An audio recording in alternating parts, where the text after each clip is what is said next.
let's get started for tonight. Our guest is Miss Elaine Travis, and Elaine is the author of a book, A Colorful Journey. It was published in 2016. And Elaine was also a former salon owner, and she is an active business coach. And we are so honored to have Elaine here tonight. So with that, I'd like to bring on Miss Elaine Travis. So welcome, Elaine. Thank you so much. That was a wonderful introduction. I'm so happy to be here. It was a nice surprise to meet you. I had been in touch with Ronit. When I found out I have the big cheese here, I was like, whoa, this is even more exciting. So it's such a pleasure to finally meet you and to be here and just talk about what I love most, which is hair color. So yes, the book was the beginning of me being able to share what I love with other stylists, and a whole new journey in my career, doing what I love and what lights me up, for sure. Well, hair color is such a huge category, and has really just helped the salon industry, grow significantly over the last many years here. So I'm a big fan of the color category, and really respect and appreciate the artistry that comes with hair color. So Elaine, just why don't you give us a little bit about you, because I know you're an active business coach and you've got, several hundred clients, but tell us a little bit about you and a little bit about your background and kind of what inspires you. Absolutely. So I love the saying, your mess becomes your message, because that's exactly what brought me to where I am right now, as well as my entire career. It all began with a mishap of my sister trying to color her hair herself. And I was in beauty school at the time, and she came home in tears. I went into school the next day and I asked one of my teachers to help me. She had no idea how to help me. I asked the owner of the school to help me. He had no idea how to help me. I got out of school. My first boss didn't know how to help me. And I thought, something's wrong here. There's not enough information. And I, of course, was not armed with what I needed to know right out of school. We started the chapter on hair color my last week of my hours. So we got to a little bit of theory, and then it was, you graduated, off, go do your thing. So I tried the one line that really irritates me is the fake it till you make it, especially when it comes to chemicals and people's hair color. You just can't. But it's still going on, unfortunately. So I thought, I know enough, right? And my first job, I was given a chair. So I thought I had arrived. I thought, I don't want to be somebody's assistant. I was that busy, doing your friend's hair at home. I got this. I know enough. And I found myself talking people out of hair color. When they would sit in my chair and show me a photograph that I knew I wasn't capable of doing, I had the personality to be able to give them compliments and talk them out of it, instead of saying, I don't know how. So my education in 1986 was modern salon, American salon. We didn't have the internet. We didn't have YouTube or videos or any of those things. So I only had that magazine.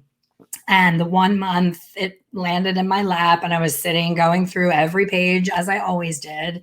And there was an event called Hair Color USA. I'm sure you remember that. It was the very first one in Miami. And I closed the magazine and I called my mom and I said, I'm flying to Miami. I'm going to the show. I don't care how much it costs. I don't care if I have to go by myself. I'm going. And when I was there, I said, I am not leaving here until I understand this hair color thing. So, 19 years old, I'm on an airplane. I'd never flown before. I had to figure all that out. I got there to this beautiful, the Fontainebleau Hotel. I was there by myself. And I paired up with this older woman who was so kind. She saw that I was alone. So we ate together. We went into the classes together. And what frustrated me most was every classroom that I went in, the educator had good intentions, but they kept throwing around these numbers and letters, right? I mean, you're not a hairstylist. I don't know. Are you a hairstylist? Do you have that background? I'm not a hairstylist, and I do not pretend to be a hairstylist. All I am is I'm a person that is genuine and gives. So I generally connect with hairstylists because we're your people. Right, you're my people. That's exactly. But if I were to stand here and start to write on a whiteboard, you would feel now how I felt as a licensed professional. Sure. You know, these numbers and letter combinations sounded wonderful, but the model was always pre-done or half done. And then they Hmm. would take the cape off and spin her around and say 1 ounce of 7R and 1 ounce of 7GR and equal parts 20 VOL. And they'd write it up on the board and everybody would write it down. And I would write it down as well, thinking this was like a prescription. You know, this was Right. going to Right. work on the head that I have in my chair. And I Right. think that's the biggest disconnect still to this day, no matter how many years in the industry someone is.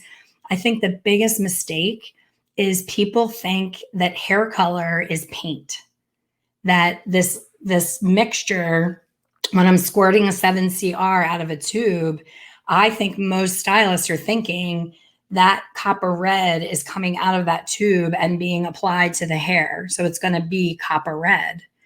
Instead, what's happening is what's in the tube is a chemical that's reacting with what is present in the hair.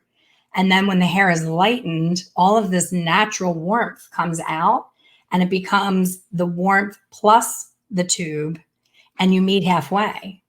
So that's my gift to the industry, is that I explain that so slowly and so well that these light bulbs go off and people are like, crap, no wonder I haven't gotten the results from the 7CR, because I think the 7CR is going to be 7CR on Frank, on Elaine, on Jill, on whoever. So that's the So, biggest frustration. so Elaine, experience is a valuable teacher, but it can be very expensive and very painful. And so along the way, did you have any mentors that really helped you, learn this or get your hands around it quickly?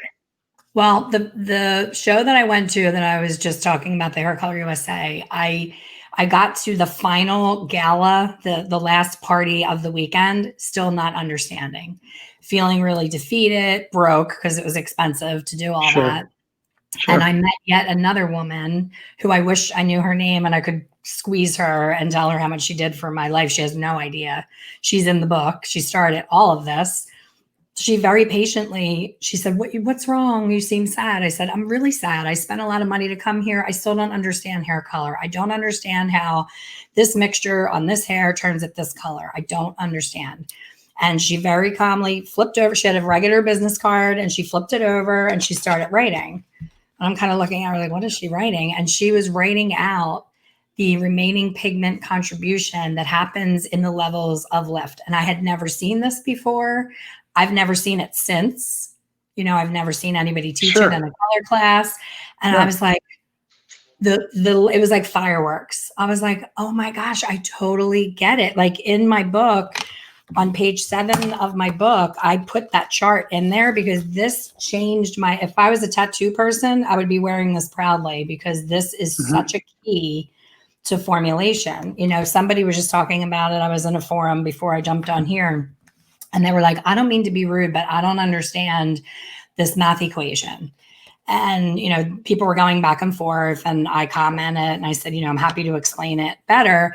And her next question was, well, what about the tone? What tone do you use? And the beauty of that chart is not only does it tell you where you're going to land, but it tells you exactly what's going to be present in the hair when you land there.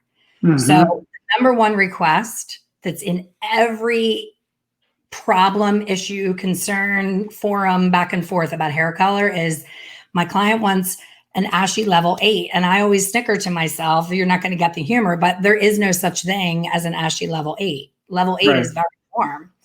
So I always jump in and say, level 8 is not ashy. Well, I just want it ashy. And they're basically asking for the impossible. All So right. So, Elaine, you've answered the question very technically. Okay. I'll rephrase the question this time. All right. So, clearly, hair color is a technical skill. But were there any mentors or any people along the way, other than the one lady who flipped the business card over and signed it or put the chart on there? the Anybody chart, else along the way that really has made a difference in you being who you are and how you're approaching hair color and the remainder of your career too? 100%. Like this book that I'm holding here is my copy of my own book, and I cherish it because where's my camera? It was signed by Beth. She signed my book for me. So And Beth whom? Beth Minardi was my Uh-huh. number one, Uh-huh. 100%. Like Uh-huh. I tortured her soul. I followed her everywhere. It was like the running joke in my staff. They're like, she's going to have a restraining order out against you soon, because I literally, any education that she offered, I was there. It didn't matter how far, what the tuition was, I actually moved my son's communion party to go see Beth. How awful is that? Like he made his communion. I showed up, I saw him do the whole thing, and I was like, we're having your party next week. And I went right to the airport to go to the event that you and I talked about today, the Beth event at the Naples Ritz-Carlton. It was one of the best events I've ever gone to, and I have no regrets. And my son was fine. He, as long as he had his party. But literally, I would move anything. He's scarred. Scarred for life. He's scarred for life. Yeah, He just has. it'll come out in therapy. It'll come out but later. it will hurt for sure. Yeah, she was amazing So because does Beth know this? Oh, 100%. Yeah, yes. Okay, She good, does. good. Beth is one of the very best in hair color and just in our profession, and just such a thought leader and inspiring to so many people. So Beth made this difference in your life, and you went to her event. And how has that changed your approach, or how has that shaped your approach to how you do what you do? Well, first and foremost, I didn't know that I could choose a specialty. We all get out of beauty school and we tend to want to be good at everything, and we struggle to be good at everything. And I kept leaning towards color, but I didn't know how to just give up everything else. You get in it and you start doing it and you start getting busy. And every time I went to her beauty focus, Carmine would be doing a haircut over here. She would be doing color here. And I would find myself, he would be at the end of his haircut and I would look and be like, oh no, I just missed the whole thing because I couldn't take my eyes off of her and what she was doing. So all the signs were there that I needed to specialize, that my passion was not in those other things, but I just didn't know what that looked like. And it was at one of her things that, she was like, who specializes in one thing in here? No hands went up. And she was the only one. And I was like, you know what? I'm going to be the only other one, because that is so smart. Why would I spend my day doing things, spending 80% of my day doing things I don't really love, when hair color is the higher ticket anyway? And becoming so passionate about something, I was able to put all of my education in that one area to be able to get really good at it. And then I didn't have to do Groupons and coupons and giveaways, because people leaving your salon become your advertisement, and you're always attracting new business just organically, because your love and passion for what you do shows on the head. That I think has been the biggest gift of COVID, is that stylists are given permission to slow down and see one guest at a time. That whole squeeze in thing was never for me. I never liked working like that. And I chose to always have one guest at a time. That was always my brand. And that's why I think we're still there. My salon is still there. My daughter has it now, but 31 years, might even be 32 years in business, and still known as the color experts. And people come from all over because we went all in on one thing. We have really talented stylists that do strictly cutting. They're not doing eyelashes and brow shaping and tattooing and all that other stuff. They're just doing what they're really good at, and they're able to raise their price. I think that's something, if you asked Beth today, her biggest disappointment in all of her awesome education is that people still have that terrified fear of raising their prices. And our industry as a whole needs to elevate those prices. All right. So we're going to go to there. We're going to go to raising prices, because that's a huge issue. So I just want to kind of back up a little bit. Okay. So you go to this event in the Fontainebleau. Beth helped shape your career and your focus. You really start to dig into color. You find your passion there, and you really become a specialist there. Talk to us about your bridge into owning your own salon, and that transition and where you're at with that. Talk us through right there. Well, my business plan was I dumped all of my cash tips from my bartending job on the kitchen table. Like, the guy from Takara Belmont came to my house. His name Hmm. was Dick. I still remember him like it was yesterday. I was 22 years old. And he said, what can I do for you? And he looked at the space, and I literally dumped money out of a jar on just crinkled up 20s all over the table and said, how much furniture can I afford? That was my business plan. And I often joke about it. And I say, my whole career has been just get in there and start and you'll figure it out. I don't have an MBA. I didn't have education coaches and all that stuff. It was just like, I really love hair. Here's a space. Let me get a business license, put the sign up, and people showed up. And because I loved what I did, I always overgave, always gave great service, great, squeezing people in, doing all of that stuff, some of which I would not do again. I got a little crazy with it. But I just think that old adage, do what you love and the money comes, is 100% true. I can't even imagine, so many people that I know just do not like what they do. And they're just showing up and going through the motions. It's too big of a chunk of your life to just go through the motions. I've never woken up and said, oh, I have to go to work, ever. So I'm going to go back to this: experience is a valuable teacher, but it's expensive and it's painful. So your whole strategy is to get in there and get going.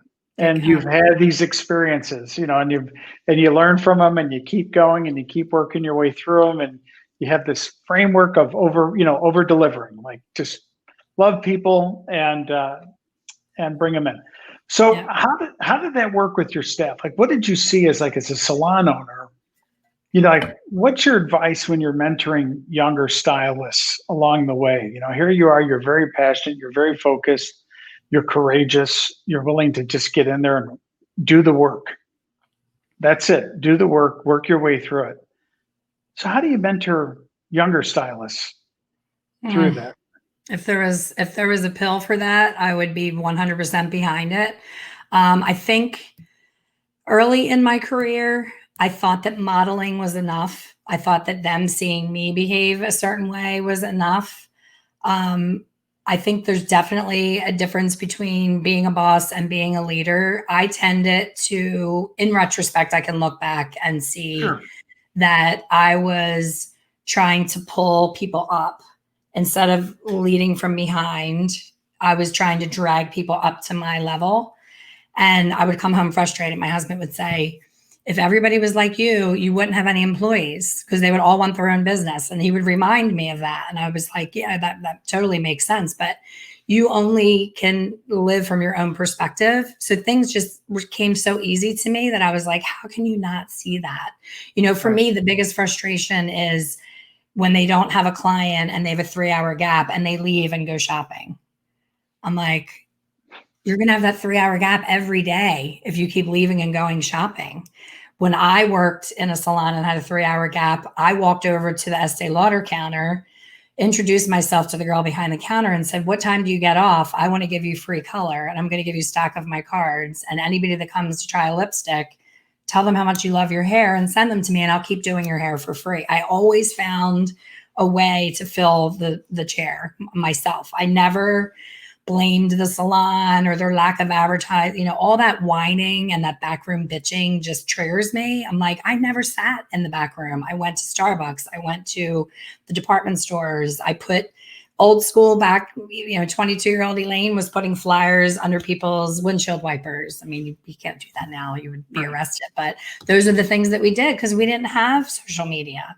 Another thing that I think is kind of crisscross now with social media is stylists are going by that vanity number and they want X amount of followers, and they're going on forums asking other stylists to follow them. And I just keep shaking my head. I'm like, that's not who you want on your Instagram. Like, your social media, if it's for your business, you want Frank and his family and like outside clients to find you and know who you are. Having 400 hairdressers on for me, that's awesome because I'm an educator and that's my audience. Right. But for a stylist, I think it's just gotten so vanity and ego and not metrics and results and, clients in your chair. It's so much simpler than I think it's been made out to be. And I'll just build on one of the points that you made, and you just said it very casually. You said, I would go to the Estee Lauder counter and say, let me do your color. I'm going to come back to this focus piece. One of the reoccurring themes that I hear, Elaine, in your topic, in your discussion, and in your book, is your focus on color. So your signature was color. And when you sampled your signature, which was color. So how do you help younger folks? And we'll move on from this, but I want to talk about this. I want to stay with this whole mentorship piece because you're very successful, and you've been very successful because you're a very hard worker. You're courageous. You get in and you figure it out. But you've also had some folks mentor you along the way that have helped shape your focus and given you the confidence to really zero in. So just one last thing before we move off of mentorship, which is, how do you help, or let's go this way. Name one person, younger person, that you've really mentored and helped. And how did you do it? Because I think that'll be a great case study. Yeah, well, I've actually, the thing that I'm the most proud of is the speed at which I can get a brand new, right out of beauty school student to behind the chair and earning a wonderful living quickly because of the specialty piece. So when you came to work for me, you chose color or cut. And if you chose color, you trained with me. If you chose cutting, you trained with one of the stylists. And I was able to simplify and bring everything down to the cliff notes. I always say, in English class, when I had to read Romeo and Juliet, I was like, oh, hell no, I'm going right to the cliff notes. I'm not reading this how art thou stuff.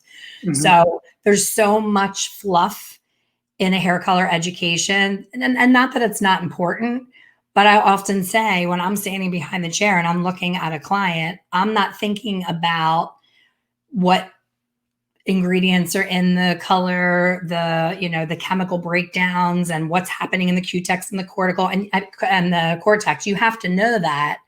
But once you know it, it's kind of in the back of your mind. Like you're not thinking that each time. And I think people hear that in school and when they're first out and they think that they're building a bomb. Like they either think it's way too complicated and they're terrified of it, or people are not terrified enough. There's the girl who's poking holes in a plastic cap and putting powdered lightener and 40 volume on scalp under a dryer for 45 minutes, who's not afraid of anything and should be.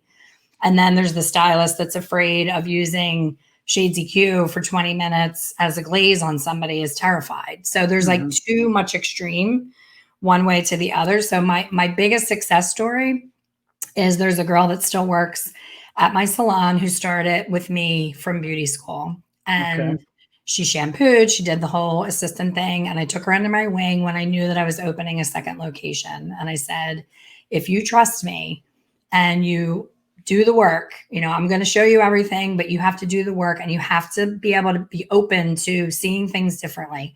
What I'm going to tell you is going to be completely opposite of everything you ever learned in beauty school, but please just trust me. And she trusted me. And we opened the salon, I think it was like 17 years ago, the second location. She was in my first location and she was doing updos and blow dries and waxing and all that. And she loved it all. And we were sitting in my car and she said, I don't know about this color thing. Like I'm afraid to, and I said, just do the trust fall. Just trust me. And she bought a brand new Mercedes within a year of working there. Like her career just took off because she actually took it all in and regurgitated it all. Like she didn't fight me on everything. Like so many people, you and I talked about this morning, when you offer mentorship to people, it's kind of like parenting. You want to keep your kids from making mistakes that you see coming from a mile away with 20/20 vision that they can't see. But until they have the things happen to them, they can't appreciate the advice. And the same thing goes, unfortunately, for a professional mentorship. It's kind of like, no, I don't believe it. Like I have a membership for Stylists and it's very color focused. And my goal is to take someone from, an average income and get them to that 6-figure level. And they'll write in and say, I have a client coming. She has level this hair, da, da, da, da. And I will walk them through it. I'll be like pulling it out of them and saying, well, what do you think about this? And what do you think about that? And we'll come to this whole conclusion of what she's going to do. And I say, please share your results with the group. We would all love to see it, as well as what you did. The next day, same girl shows her results, looks nothing like the goal. And I'm kind of like, well, how do I handle this? Because I don't want to say, oh, it looks great, because that's not a good teacher, right? But you have to be careful with your delivery when you want to give constructive criticism. Sure. So I say, how do you feel about the outcome? And she said, well, I feel like it got really dark. And I said, yeah, I agree. What do you think happened? And she's like, I don't know. I think it's porosity. And I said, well, what did you do? And everything that she did was the complete and total opposite of what we talked about. And it was what she always did. And that's the biggest frustration. I'm like, it's like taking a GPS. We've had friends who will not use a GPS, and you're driving with them and you're like, you have it on in the back seat and you're like, turn right here, turn. And they're like, no. And they won't listen. And then you're stuck in 45 minutes of traffic. That's kind of how I feel when I try to mentor certain people. They just can't hear it because it's too different from what they already know, which is the point, So I always say, like, the uncomfortableness and the fear is never going away. It's what you do with it. It's pushing past it. Just try it. I always say, try it in the back of their head. If you're terrified to take my advice and do it all over, just do it in the back. The client's never going to look back there. You're going to be blowing them dry. You're going to see how amazing the back looks and wish you did it in the front. And that's what happens. They reach out the next day and they're like, oh my gosh, the back was amazing. I'm going to do the whole thing next time. All right. So listen, I'm going to start checking the back of my head now much more closely. Okay. So we talked about mentorship, and we've talked a little bit about just like change and people accepting coaching and, moving forward, and basically being comfortable with being uncomfortable. Like, we all have to get comfortable with being uncomfortable. So let's talk a little bit about your current day job right now. You're a business coach and you're working with several hundred clients right now. Talk to us a little bit about what you're doing right now. You're not in a salon. Your daughter's running the salon business right now. Yes. So you're doing some business coaching right now. Talk to us a little bit about what you're coaching folks on. So it is a membership. It can be either monthly or annual. I give lots and lots of goodies to the annual people because it's my belief that when you go all in on something and invest in a year, and you know that you're going to go on a journey, you're going to do the work. I've found if I did statistics and analyzed everything, the annual people always do better than the monthly. Some of the monthly people forget that they're even in the membership. They don't come to the coaching calls. They don't even open the lessons that are on the computer. I almost feel like it's the same people that join a gym and think they're going to be built just because they have the membership. They don't plan on showing up, but they have the tag on their keychain and they feel like a gym person. Mm-hmm. So same thing. So, when they sign up, I say, listen, I'm here for you. I'm taking you on this journey and I am there for you 1000%, but I can't drive to your house, turn on your computer and force you to show up. So if you show up and do the work, you're going to get results. So it's monthly coaching where it's different topics every month. I bring in guests from outside the membership. I've had amazing guests, and that's kind of what turned into the revival event. I had Vivian as a guest, right. I had Beth, I had all of them. And I was like, we need to do something else. We need to do a virtual show with these people. And it was amazing. But my gift to my members and to people that I teach is the gift of connection. That's my favorite part of what I do, is that because I've been in the industry for such a long time and I was so into being educated, being the student, now I have those relationships with those educators, and now I can bring them to my members where my members may not have known who they were. So that's my favorite, just being able to, you talked about coaching and there's a little bit of life coaching that I sneak in there. People don't realize they're going to get that when they join, but it becomes their favorite part.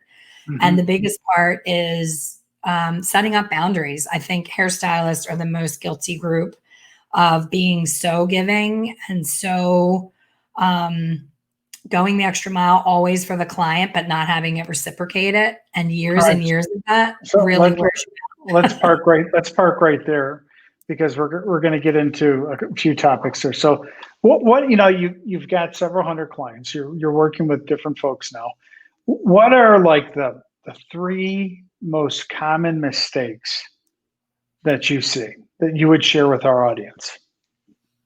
Number one being fear to raise prices and apologizing when you do it. I see it every day.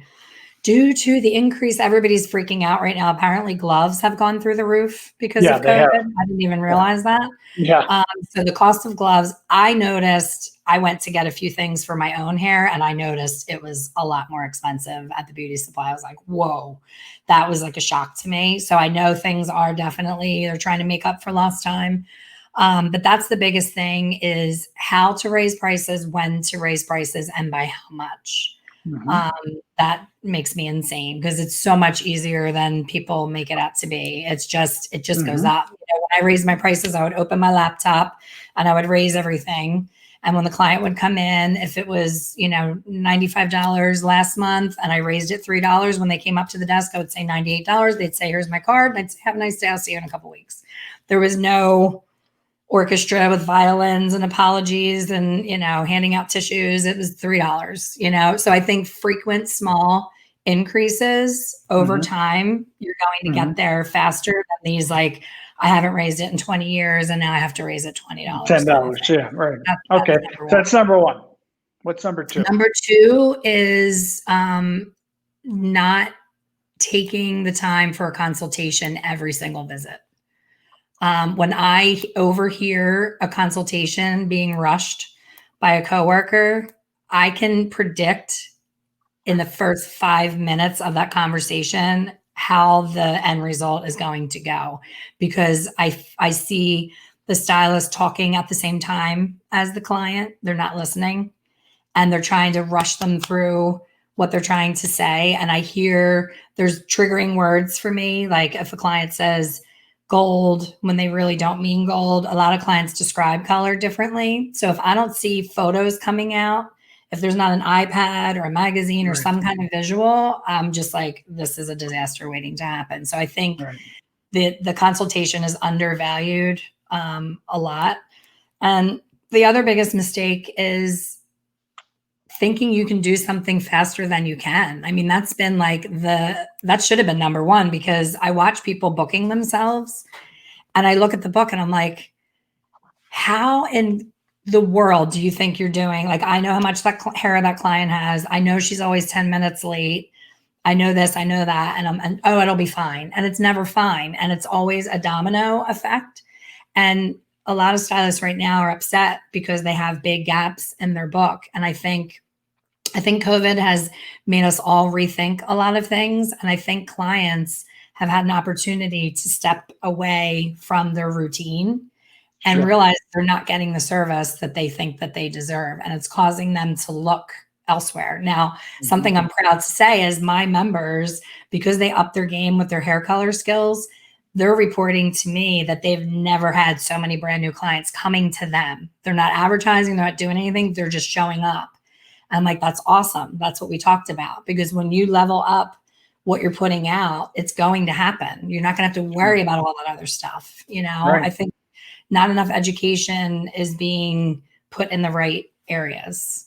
So we have fear of raising prices, not taking the appropriate time for the consultation, and then the number three, thinking you can do things faster than you can. So the whole consultation piece really sets the framework or sets the groundwork for raising prices, doing things the right way. Why do you think consultation is rushed so much? I just think the whole model is so broken that when I worked in another salon, we were given 15-minute appointments. And I look back at that and I think, how am I still speaking and standing and functioning? Like 15 minutes. When I think about how I treat a client now, it takes me 15 minutes to greet you properly, make you a wonderful cappuccino, walk you to the chair, hand you well, this is all pre-COVID, but hand you a magazine, hand you your favorite snack. Like just getting you settled is about 15 minutes. And then we have to have a conversation of how's your color? You went on vacation, you got a little brighter blonde. Are you liking that? Like it's a back and forth, at least 20-minute conversation. So if I'm booked every 15 minutes, I don't even have time to get the color mixed and put it on her head, let alone be ready for the next client. So I think that seeing less clients and charging higher prices, I'm seeing it start to happen, but then I'm seeing that be to a whole other extreme where it's an 8-hour appointment for $1,200 and, bleaching it out to like where it should be on the ground. That's a whole other problem. All right, so let's stay with the mainstream here. Okay, one other question on this whole thing with raising prices. Do you think raising prices, that whole concept is going to become even more difficult for stylists now because people maybe personally are feeling the pain, so they don't want to pass the pain on to their client? Oh, 100%. And that's where the whole issue comes from because we all inherit a money story. We all bring our individual money story into the salon. So the hardest thing as an owner, that was always the hardest thing for me to do was to tell the staff, you're in demand, you have, a 2-month waiting list, we're raising your prices, and they would fight me on it. And I'm like, what other industry, when you tell someone they got a raise, would fight you on it? There's this guilt, this unnecessary, I'm not enough, I don't deserve it, I'm not worthy. But when you think about how hard you physically work and what you're giving, for me, anytime a woman would be upset about a price increase, I would look down at her handbag. And like the one client came in with an ostrich Hermes bag that was $20,000 and it was white. And she was getting level 5 hair color. And I'm like, are you kidding me? Get that off that counter, put it in some vault somewhere in 12 plastic bags because I do not want to get color on your $20,000 handbag. But I think people's priorities are kind of skewed. Like I would always say, you're spending more money on your purse than your hair, and your hair is attached to your body. It's your number one accessory that you never ever take off. Right. So I could never understand why people didn't think of hair color and hair services as a necessity. I would give up most anything other than that. Like I when I teach, I show people, where's my little swatch? There's a nasty swatch around here in my Badlands of my desk of what my natural color looks like without, here it is. So this is what I would look like if it were not for hair color. Mm-hmm. So I'm going to give up going out to eat before I give up getting my hair color done. Sure. Because I can't take that. But let's stay with, we're talking about the client, but let's stay with the stylist. So what would you do? Like, how would you encourage our members to like mentally help themselves work their way through and help their staff work their way through to raising their prices during COVID? Like, what would be some coaching you could help them through? I mean, again, it always goes back to fear. It's the story that we tell ourselves. And I honestly think that just like the gloves, the gloves were raised. Did we get a formal letter in the mail apologizing from the glove manufacturers that the price was going up? They just raise the price and we pay whatever it is, as we do for a tube of color, for all the supplies that we use. And I'm not saying that a stylist should give that whole rant to their client because I've seen that listed on the mirror, due to, no. You just, if you feel compelled to do so, giving them notice before their next visit. Like my daughter just had an increase and she said to the staff, if you feel like you want to give the client a verbal heads up, that's fine, but we're not sending out a big email or any of that stuff. So they just said, today is your usual price, but the next time you come in, the prices will be slightly higher. We're having a slight price increase. They said, okay, and I always see it from my perspective too. Like I went to get my nails done and the woman could not stop apologizing for a $3 increase to the point where she was making me uncomfortable because I didn't care. I was like, okay, because I'm in the business. I'm just like, okay, that's great. Like, okay, I'll raise your tip too. And that's the other thing. The money story that keeps these stylists from charging the proper price, they're also cheating themselves on the gratuity. Because when you give your clients breaks, they don't know they're getting a break. They don't know what the price is when they're coming to the service. So they're basing the tip solely on the total. So if a service is supposed to be 150 and you charge her 100 and you think you made her day, she thinks it's always 100 and she thinks it's 100 for her friend. So now she's giving you a gratuity on 100 when you could have gotten it on 150. So not only did you lose commission on that $50, but you lost that tip. And over a year, I did that for the stylist I was telling you about that bought the Mercedes. She kept doing the little, oh, no charge for the glaze on the ends and no charge for a couple foils and no charge for this and all that nonsense. And I stood next to her, and every time she tried to do that, I had her write it in a journal. And at the end of the year, I said, tell me how much different your paycheck would have been. And it was $8,000. Yeah. Oh, it's significant. Like you don't realize, those little things over time, that's a big chunk of your income. All right. So let's talk a little bit about your book. And it's called The Colorful Journey. It's on Amazon. And for those who haven't seen it, it's 4.5 stars on Amazon. Congratulations. That's great. And it's Elaine Travis, a career colorist. What inspired you to write the book? And what would you like for all of the folks on this huddle time to really take away from your book? Really, the biggest aha in the book is that universal law of lift and the math equation for formulation. It just simplifies it so, easily and clearly. The book started as a way to do a brain dump. Basically, I had trained so many stylists in the way that I do color, and I had to repeat myself over and over and over. And I was like, everybody's doing DVDs. I'm dating myself again, but everybody was doing like a DVD with a thing on there. They're doing 8 tracks. Yes, yeah. So I was like, you know what? Most hairstylists, there's not really been a book that you actually would read and find interesting. And it's a little bit of it. The biggest compliment that I got was when people read it that knew me. And they said, I could hear you telling the story. Like I could hear your voice telling the story. And I love that because that's exactly what I wanted it to be.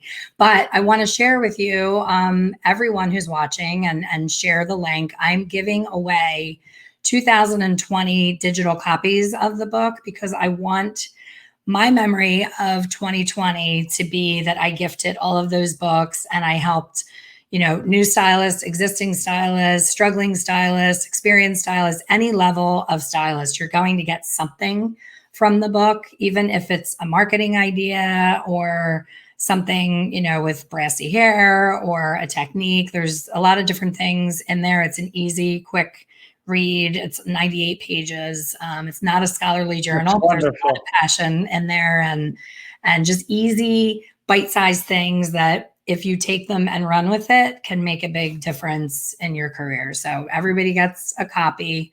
Thank you. That is so great. Thank you so much. On your chat, the link. I don't know if I can do it from my end. Yeah, Ronit has put it up. She's posted on the chat. Oh, awesome. Yeah, that is so awesome.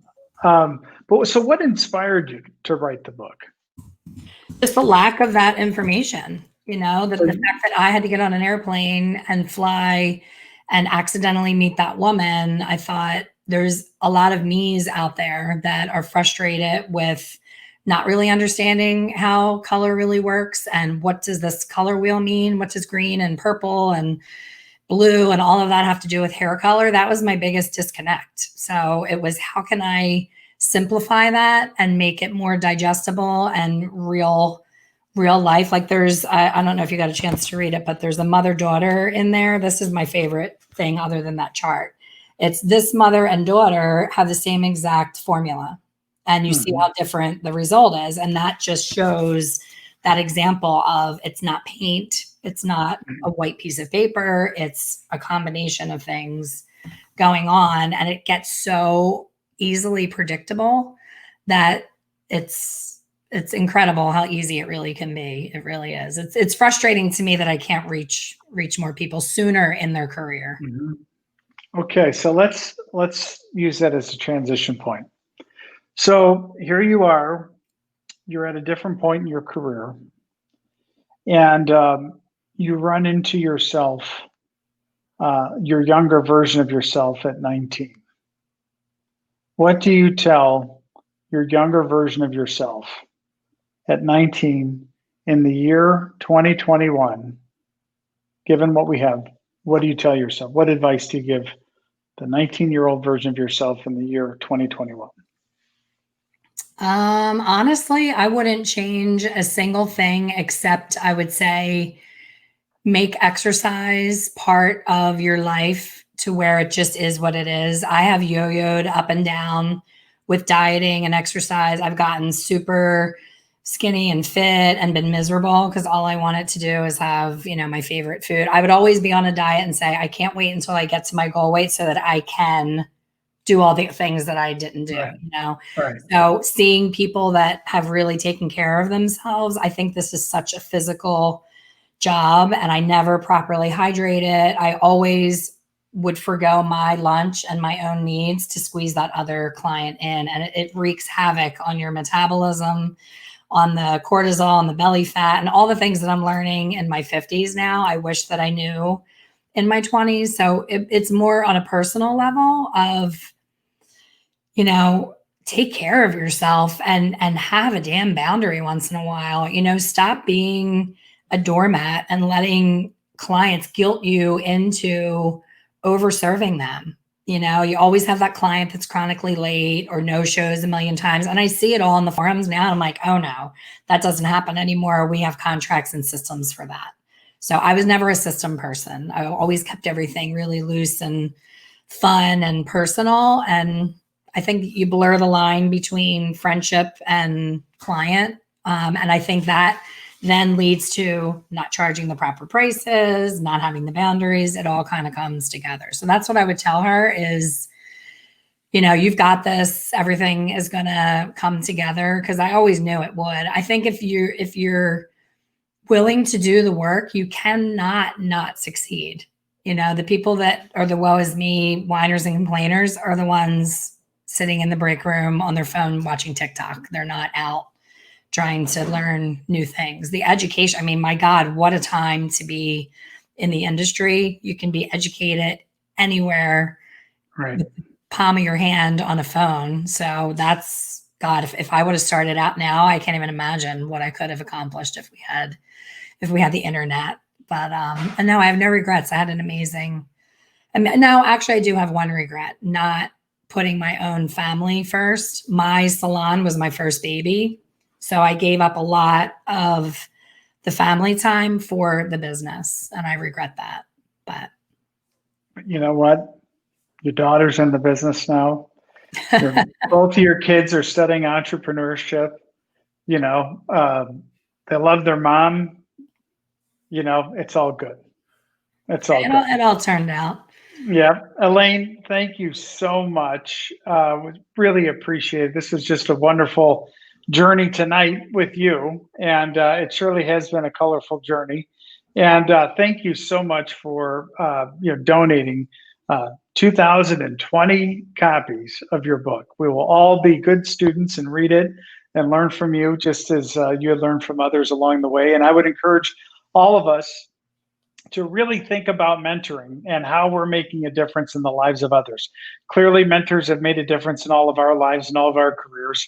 And, we can continue to do the same and keep paying it forward. So absolutely. I wish you and your family a happy new year, and wish everybody on the huddle time tonight a safe, peaceful, and prosperous 2021. On behalf of all of my colleagues at Cosmetologist Chicago and America's Beauty Show, Happy New Year, and thank you for joining us on Huddle Time. Good night, everyone. Thanks for having me. Good night, everyone.